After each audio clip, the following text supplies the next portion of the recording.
तो देखिए फ्रेंड्स, हम एक्टिव वॉइस से पैसिव वॉइस बनाना सीख रहे हैं। तो चलिए अगला क्वेश्चन देखते हैं। Why do you waste money, why do you waste money, इसको हमें एक्टिव वॉइस से पैसिव वॉइस में बनाना है। देखिए WH वर्ड से जो भी क्वेश्चन स्टार्ट होगा उसको पैसिव वॉइस में, अगर एक्टिव से पैसिव में बनाएंगे तो उसको WH वर्ड से ही स्टार्ट करेंगे, यानी वाइस से ही स्टार्ट करेंगे। तो वाई, इसके बाद हेल्पिंग वर्ब आएगा, हेल्पिंग वर्ब आएगा सब्जेक्ट के अनुसार, जो उसके बाद सब्जेक्ट होगा, यानी मनी सब्जेक्ट होगा, क्योंकि हमें पता है why do you waste money. तो इसमें why do you waste money के अंदर यू सब्जेक्ट है और वेस्ट मनी, मनी ऑब्जेक्ट है। तो इसके अंदर क्या करेंगे कि मनी को हम सब्जेक्ट बना लेंगे, तो वाई इज मनी सब्जेक्ट हो जाएगा, तो वाई इज मनी आएगा। तो देखते हैं कितने सेंटेंस में वाई इज मनी है। ए में है, बी में नहीं है, तो बी इसका आंसर नहीं होगा, सी हो सकता है और डी हो सकता है। तो वाई इज मनी।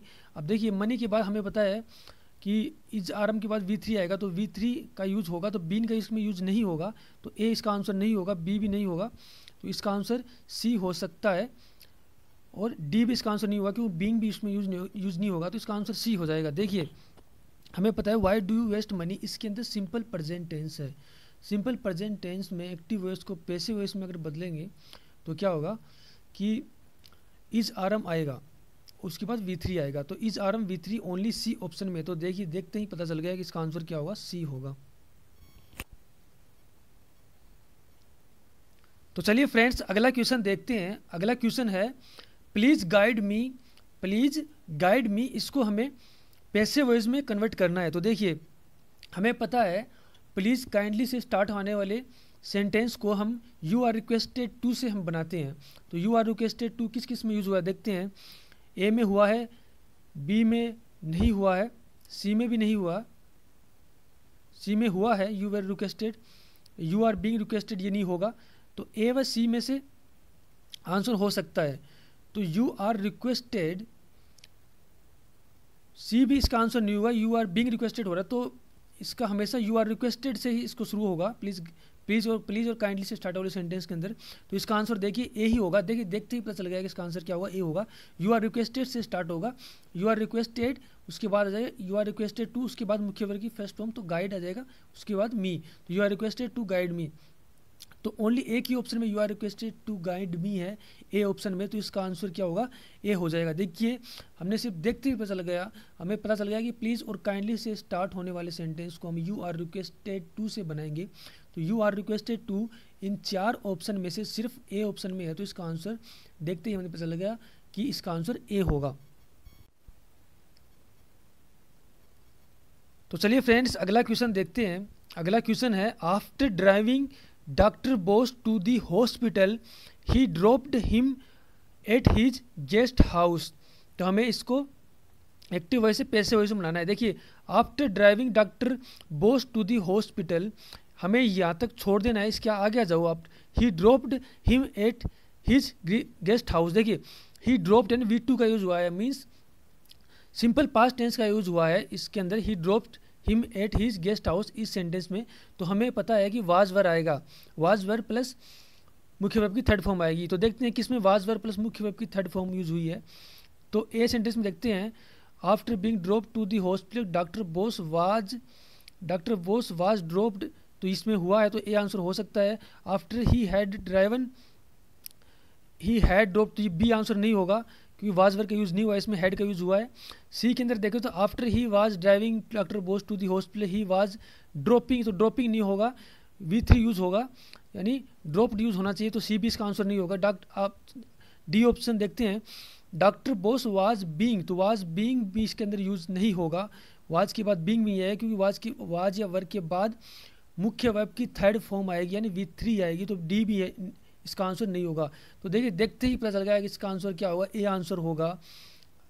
हमें आप कुछ और देखने की जरूरत ही नहीं पड़ी। After being driving to the hospital doctor Bose was dropped, देखिए वाज ड्रॉप्ड का प्रयोग ओनली किस में हुआ है, ए में हुआ है, यानी वाज वर्ग के बाद V3 का प्रयोग ओनली ए ऑप्शन में हुआ, तो इसका आंसर क्या हो जाएगा, ए हो जाएगा। तो चलिए फ्रेंड्स अगला क्वेश्चन देखते हैं। अगला क्वेश्चन है Rohan was not told about the email, Rohan was not told about the email, हमें इसको देखिए ये सेंटेंस, देखिए Rohan was not told about the email, ये सेंटेंस पैसिव वॉइस के अंदर है। देखिए यही सारा खेल होता है, हम सारे क्वेश्चन को एक्टिव वॉइस में समझ लेते हैं, एक्टिव को पैसिव में बनाना है। देखिए लेकिन यहाँ पर देखिए ये सेंटेंस ऑटोमेटिकली पैसिव वॉइस के अंदर है, क्योंकि वाज के बाद टोल्ड आ रहा है, मतलब V3 आ रहा है, तो मतलब V3 का यूज़ हमेशा पैसिव वॉइस में होगा। तो हमें क्या करना है, इसको पैसिव वॉइस को एक्टिव वॉइस में बनाना है। तो देखिए Rohan was not told about the email, तो इसका सब्जेक्ट क्या होगा, सब्जेक्ट क्या हो जाएगा इसका, सब्जेक्ट इसके अंदर नहीं है तो हम नोबडी ले लेंगे, तो नोबडी, उसके बाद क्या होगा, टोल्ड होगा। देखिए यहाँ भी हम छोड़ देते हैं, सब्जेक्ट क्या होगा, हमें पता है कि अगर पैसिव वॉइस में वाज प्लस मुख्य वर्ब की थर्ड फॉर्म है तो ऑब्वियसली एक्टिव सेंटेंस में V2 होना चाहिए। तो V2 देखते हैं किस किस सेंटेंस में, A में V2 है, टोल्ड है ओनली, B में V2 का यूज हुआ है, C में V2 का यूज नहीं हुआ तो C आंसर नहीं होगा, और D में भी V2 का यूज नहीं हुआ तो D भी इसका आंसर नहीं होगा। तो देखते हैं A और B में से इसका आंसर होगा, और हमें पता है कि इसका आंसर B भी नहीं होगा, क्योंकि देखिए नोबडी से हमने बना लिया, क्योंकि सब्जेक्ट नहीं था तो हमने नोबडी यूज़ किया, नोबडी, उसके बाद क्या आएगा V2 टोल्ड, उसके बाद क्या आएगा ऑब्जेक्ट आएगा। ऑब्जेक्ट कौन सा होगा, रोहन वाला इसके अंदर ऑब्जेक्ट होगा, क्योंकि जो सब्जेक्ट होगा वो क्या बन जाएगा, पैसिव वॉइस में ऑब्जेक्ट बन जाएगा। तो रोहन ऑब्जेक्ट हो गया, अबाउट द ईमेल, तो इसका आंसर A हो जाएगा। तो चलिए फ्रेंड्स अगला सेंटेंस देखते हैं। The kids were laughing at the old lady, the kids were laughing at the old lady. तो हमें पता चल गया देखते ही कि ये फ्रेंड्स ये सेंटेंस है वो एक्टिव वॉइस में है, तो हमें इसे पैसिव वॉइस में कन्वर्ट करना है। तो इसका मतलब देखिए वर का यूज हुआ है, मीन्स वाज वर के बाद बीइंग आएगा। तो देखिए किस में वाज वर के बाद बीइंग का यूज हुआ है, A में नहीं हुआ है, B में हुआ है, तो B इसका आंसर हो सकता है, C में हुआ है तो C भी इसका आंसर हो सकता है, D में नहीं हुआ है क्योंकि वाज लाफ्ड यूज हुआ है, डायरेक्ट वाज बीइंग होना चाहिए उसके बाद लाफ्ड आएगा, तो D भी इसका आंसर नहीं होगा, यानी B और C में से कोई एक इसका आंसर होगा।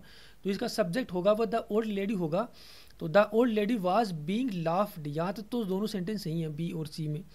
आगे देखिए लाफ्ड के बाद एट प्रीपोजिशन का यूज हुआ है सेंटेंस में, the kids were laughing at the old lady, तो लाफ्ड एट का यूज होगा, उसके बाद बाई आएगा, तो इसका आंसर B हो जाएगा, क्योंकि C के अंदर लाफ्ड के बाद एट प्रीपोजिशन का यूज नहीं हुआ है, तो इसका आंसर क्या होगा B। देखिए कितना आसान है, देखते ही हमें पता चल गया। तो चलिए फ्रेंड्स अगला सेंटेंस देखते हैं। अगला सेंटेंस है सुनीता विल बेक 2 दर्जन cupcakes for the bake sales. Sunita will bake 2 दर्जन cupcakes for bake sale, तो हमें इसको एक्टिव वॉइस से पैसिव वॉइस में बनाना है। हमें पता चल गया देखते ही कि सेंटेंस एक्टिव वॉइस में है, तो इसको पैसिव वॉइस में बनाना है, तो हमें पता है विल होगा, वो विल के बाद B आएगा प्लस मुख्य वर्ब की थर्ड फॉर्म आएगी, तो विल बी प्लस मुख्य वर्ब की थर्ड फॉर्म देखते हैं किस ऑप्शन में है। A में देखते हैं तो विल बी मुख्य वर्ब की थर्ड फॉर्म है, तो इसका आंसर हो सकता है। B में देखें तो नहीं है, तो B इसका आंसर नहीं होगा।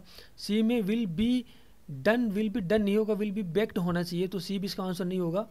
D की अगर बात करें तो सुनीता इज डन है, तो मतलब इसमें विल बी बेक्ड इसमें भी होना चाहिए, तो नहीं है, तो देखिए देखते ही पता चल गया इसका आंसर A होगा। देखिए कितना आसान है इनको सोल्व करना, बहुत ही ईजी है, फ्री के नंबर हैं। SSC CGL 2017 के अंदर आया हुआ क्वेश्चन है ये, सारे जितने भी एग्जाम्पल हैं वो SSC CGL के अंदर आए हुए सारे क्वेश्चन मैंने लिए हैं आपको समझाने के लिए। तो चलिए फ्रेंड्स अगला एग्जाम्पल देखते हैं। The labourers paved the entire stretch of the road, तो हमें बताना है कि इसमें से कौन सा ऑप्शन इसका आंसर होगा। देखिए पेव्ड का यूज हुआ है ना, V2 का यूज हुआ है, V2 का यूज हुआ है, तो मैंने बार बार आपको बताया है कि वाज वर प्लस मुख्य वर्ब की थर्ड फॉर्म आनी चाहिए। तो देखते हैं वाज वर प्लस मुख्य वर्ब की थर्ड फॉर्म का प्रयोग किस में हुआ है। A में नहीं हुआ तो A आंसर नहीं होगा, वाज पेव्ड होगा तो B भी इसका आंसर नहीं होगा, कि वाज डन है, डन तो कहाँ से होगा ही नहीं, क्योंकि वर्ब क्या है पेव्ड है, तो वर्ब क्या होगा वाज पेव्ड होना चाहिए, तो इसका आंसर B भी नहीं होगा। वाज पेव्ड का उपयोग C में हुआ है तो C हो सकता है, और D भी इसका आंसर नहीं होगा क्योंकि इज का यूज हुआ है, तो इसका आंसर C हुआ। देखिए कितना आसान है इनको सोल्व करना, तो इसका आंसर C हो जाएगा इसका आंसर। तो चलिए अगला क्वेश्चन देखते हैं फ्रेंड्स। अगला क्वेश्चन है he mailed his application for a new job. तो हमें पता चल गया, देखते हैं कि सेंटेंस एक्टिव वॉइस के अंदर है, हमें इसे पैसिव में बनाना है। मेल्ड का यूज हुआ है ना, V2 का यूज हुआ है। अगेन इसमें वाज वर्ब प्लस V3 होना चाहिए। तो देखिए किस में वाज वर्ब V3 का ऑप्शन हुआ है, किस ऑप्शन में? ए में नहीं हुआ है, बी में हुआ है, तो बी हो सकता है आंसर इसका। सी में भी नहीं हुआ है, डी में भी नहीं हुआ है, तो इसका आंसर देखते ही हमें पता चल गया है कि इसका आंसर किस में होगा, बी होगा, क्योंकि एक ही में he was verb plus V3 का यूज हुआ है। तो वाज V3 का यूज किस में हुआ है? बी में हुआ। तो इसका आंसर क्या होगा? बी होगा। देखिए मैं वाज वर्ब प्लस V3 बोल रहा हूँ, इसका मतलब आप ये बोलो कि वर्ब का यूज़ नहीं कर रहा हूँ। देखिए सब्जेक्ट अगर सिंगल है तो वाज आएगा, और सब्जेक्ट अगर प्लूरल है तो वर आएगा।